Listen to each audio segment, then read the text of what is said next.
लगाऊं माता तुलसी कहाँ रे गहवर गे नवा कहाँ रे गहवर गे नवाइयो बहिनी कहवा लगाऊं चंदन पेड़वा गमक गमकई मारे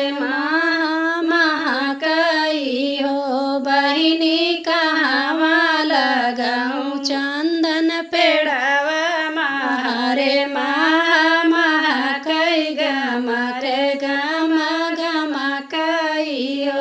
आंगने लगाऊं माता तुलसी दुआरे गहवर गे नवा दुआरे गहवर गे नवाई हो बहिनी बगिया लगाऊं चंदन पेड़वा सारी रात गमकई हो बहिनी बगिया लगाऊं चंदन पेड़वा सारी रात गमकई हो केथुआ से सींचूं माता तुलसी केथुआ गहवर गे नवा केथुआ गहवर गे नवाई हो बहिनी केथुआ से सींचूं चंदन पेड़वा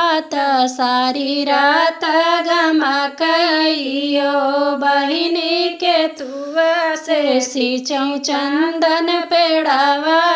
सारी रात गमकई हो दूध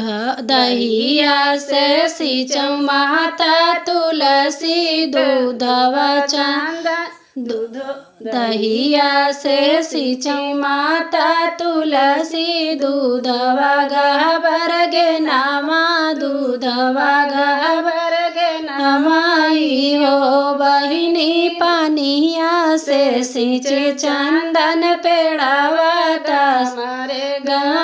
गमकई हो बहिनी पानिया से सींचूं चंदन पेड़वा सारी रात गमकई हो।